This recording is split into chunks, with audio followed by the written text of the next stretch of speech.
Hello, everyone. Welcome back to another episode of AKP Sports Talk. As always, I'm Ari here with Korea. We have an exciting Thursday night football game between the Steelers and Patriots tonight. We have some college basketball, the NBA in-season tournament that we'll get all into later. We'll start off with the Korea's recap of his two plays yesterday. Yeah, one-on-one day, we'll take what we can. Going first to my pretty much my favorite one of the day, Memphis -2. I thought that was a good look. You look at this Memphis team, they were the better team. Throughout that game, they were down. Throughout that first half against VCU on the road, they were down, but kind of muscled their way back. The Penny Hardaway way. Javon Quinterly playing a big role. For that win in overtime, they did cover that. It was a little sweaty. They won by 5, and I saw a last second half court heave almost go in, so that almost would have pushed this game, but that did miss. So Memphis did get the -2 there. I thought they were going to be the better team, and it was a little rough at first, but throughout that second half they did just carry that momentum through, and it was definitely a good win there. So I liked Memphis -2, and then going over to Clemson, they were down most of that game. I mean they came back, but they only won by 5, so it wasn't pretty. I'm not going to beat myself too much for it, but at the same time, Clemson's offense was inexistent throughout that first half, and they had to go on a 21-7 run just to tie that game. So I knew it was going to be, and if they had a chance, I will say Clemson did have a chance. They were up by 7, with like 20 seconds left, and they could have got the putback. I think putback 2 to I think lead by 9, but then they turned the ball over, and then South Carolina hit a shot. And I'm like, okay, yeah, no, spread's gone. But we'll take a one-on-one day. Clemson did come back, and they did keep it close, but Memphis was the big winner, and I will gladly take that. Ari, going back into your recap, how did you do yesterday? Yeah, tough 2-day stretch for me. The Thunder, Shea was pretty much the only one who showed up for the Thunder. He had, I think, 33. The next best was Jalen at 13. So it was all Shea for the Thunder. And then the Rockets had 3 scorers with at least 20 points. So they were the more balanced team, and they pulled through. And then the Nuggets loss was tough because Jokic had his worst shooting game of his career, 9 of 32, the most shots he's missed in a game in his career. And yet still, Nuggets, they lost by 9, but they were down by like 3 with like a few minutes left. Like they were in it with a few minutes left, despite his worst shooting game of his career. So, we talk about college basketball and it being tough to predict, player shooting, and it's not as drastic in the NBA. Like obviously Jokic is, a top 1 to 2 player in the NBA, so he's most nights he's spot on, but it was his worst. I think pretty much his worst statistical shooting night of his career last night. And the Nuggets were still in it till the end. So, even if he was even 5% better, the Nuggets, could have won the game, but obviously they didn't. 0-2 day for me. We move on to Thursday. Yeah, going back to the Nuggets, you can't really beat yourself too much over it. Obviously, Nikola Jokic just had a really bad shooting day. You can't really, obviously you mentioned, for college basketball, it's pretty common, but, in the NBA, it happens, here and there where, guys just can't shoot. It happens to everyone. But, the fact that he still had 22, 15, and 10, still one of the bigger pieces, for this Nuggets team, kind of keeping it close. Jamal Murray with 23 leading the team, So, they did keep it close throughout that game. You did mention only a 9-point loss, so you can't really beat your head. It wasn't like a 20 or something. And then, obviously, the Thunder, that was a tough loss, obviously, for you. It was the SGA show, and where was everyone else, as you mentioned. So, it was SGA with 33, and the next leading guy was for God's sake, it was Aaron Wiggins with 11, I think. Jalen Williams with 13, but yeah. Oh yeah, Jay Will at 13. Yeah, same still thing. Still like 20-point difference. You gotta need the team to help you, because not just a iron team. So those are some 2 losses. You can't really beat yourself up too over just because team didn't really show up, or for the Thunder, and then for the Nuggets, obviously Nicole just having a tough shooting day. But like you said, all right, we'll move on to Thursday and. Game of the year? Are we really calling that? Look, this game is going to be ugly. I'm not even going to pay any attention to this. The only reason I'm putting money on this is because there's really anything on today. And in this game, Steelers-Pats, I'm just going to take the under 30.5. Look, everyone knows it's going to be an ugly game.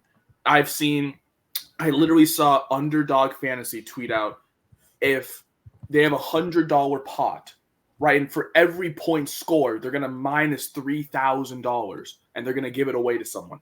They're saying they don't want points. They're trying to not have any points.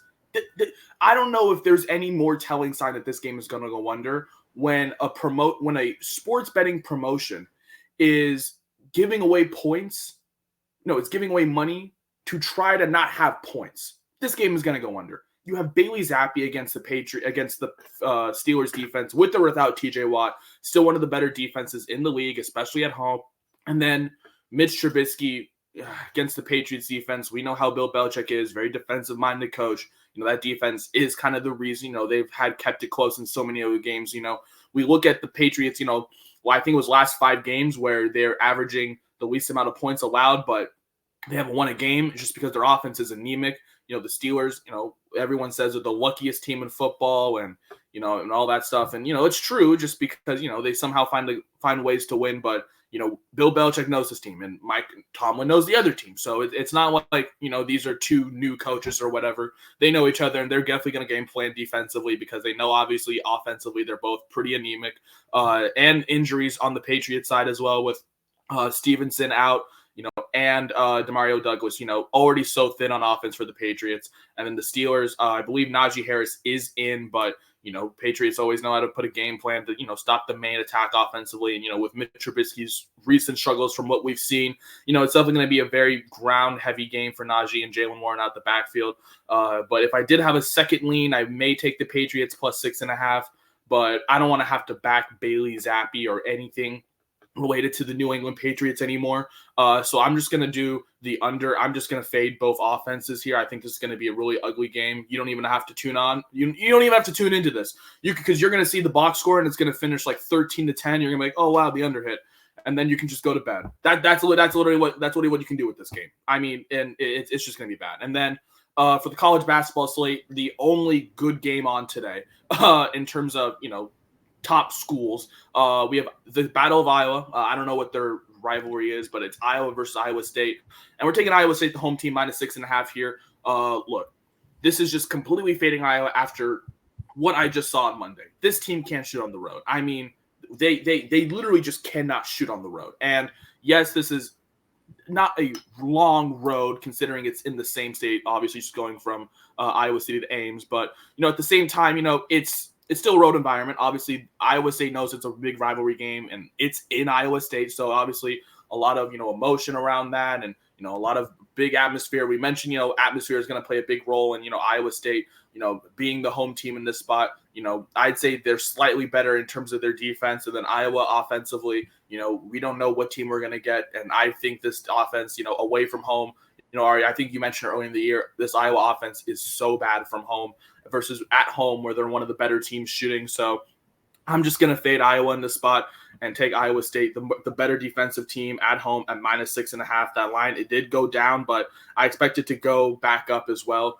That line did open at 7.5. We talk about Iowa. They average 11 steals a game. Iowa State, excuse me. They average 11 steals a game. That's 4th in the nation. I think they're almost averaging 12 at this point, which, like Ari and I talked about, steals are so big. And if you can average more than 10, you're one of the top defensive teams in the nation. And, Iowa State averaging 11 a game versus this Iowa team, obviously better offensively, which, was prone to them, turning over the ball. I mean, even though they don't turn over the ball much, it's not going to be one of those pretty games. I think Iowa State, covers that line at 6.5. I think Iowa just comes out and does not really shoot the ball well. Like I already said, Ari and I said, this team does not shoot well on the road. So those are my 2 plays today. I'm just going to stick to those 2, Steelers, Patriots. I'm going with the under 30.5. Ugly game. Just going to take the under. And then the Iowa State Hawkeyes, the Iowa State Cyclones. Oh my God, if I from Iowa, I would have kidding. The Iowa State Cyclones, I'm taking a minus 6.5 at home in Ames. Look, I think this is a great spot for Iowa State, even though Iowa is the better offensive team a little bit. I just think that this Iowa State defense is for real. So I'm going to take a minus 6.5. Those are my 2 plays. Ari, what do you have today? Yeah, I have two as well.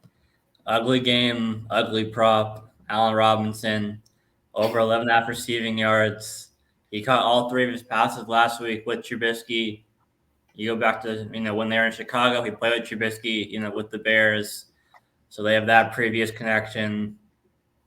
Obviously all it takes is one catch potentially for him to have, for him to hit 12 receiving yards.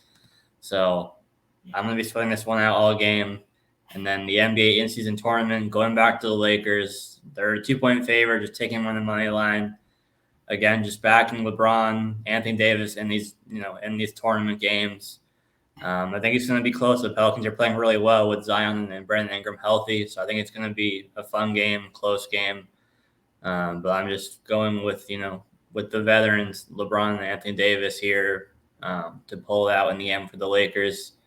Reeves hit some big shots late last game. D'Angelo Russell.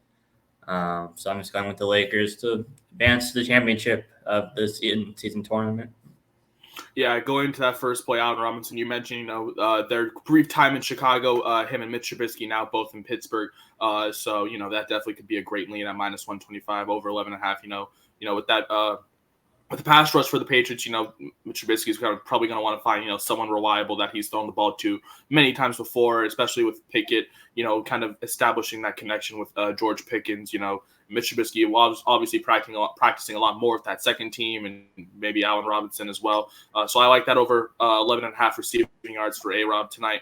And then the Lakers in game 2 of the semifinals for the in-season tournament, I like them on the money line. Like you said, it just means more to them. Obviously, Braun Davis, all those guys. Obviously, controversial ending for their home victory against the Suns in the last game, but a win is a win, and obviously, you can't really debate it now because it's the past. And obviously, I do like the Lakers in the spot, even though the Pelicans obviously are a sneaky team. They have been playing really, really well, and I saw the faces of Zion and Brandon Ingram after they found out how much money they could win. So you never know, but at the same time, I think the Lakers are just going to be the better team, especially in this spot, because obviously it is at the neutral court, obviously in Vegas. So there is no one way, and home court will probably not play a huge factor, even though obviously LA is a lot closer to Vegas than New Orleans. So there may be a lot more Laker fans there in attendance tonight. But I do like the Lakers to win that game. I think they're the better team, minus 120. And there's also the Lakers fans, everywhere. So there will be Lakers fans, like even who live in Vegas, who will show up. So. Yeah, no, there's Laker fans all over the damn world. Don't get me started. But, I like the Lakers on the money line tonight at minus 125. I think those are two good plays for you. I was going to ask if you're going to take that over 257 right now in the first semifinal between the Indiana Pacers and the Milwaukee Bucks. I've never seen a over-under at 257 right now. Was it like 252, the Hawks Pacers, when it went like 300? Yeah, that's right. And now they're beating that by 5 points. So, right now, that's insane to me. But, we're going to have some more plays tomorrow, obviously Friday. Going into the weekend, we got only one college football game on Saturday, unfortunately. But obviously, it's a very patriotic game, Army-Navy. I'm going to have a pick for that game. I don't know if Ari will. But obviously, on Sunday, we have a full NFL slate once again. As well, and you can find all of our plays once again, AKP Sports Talk. That is our Twitter. We will have our full card for today posted momentarily, but that's going to do it for this episode. That is Ari. I am Curry. We will see you guys tomorrow, Friday, for our final episode of this week's Best Bets. See you guys tomorrow.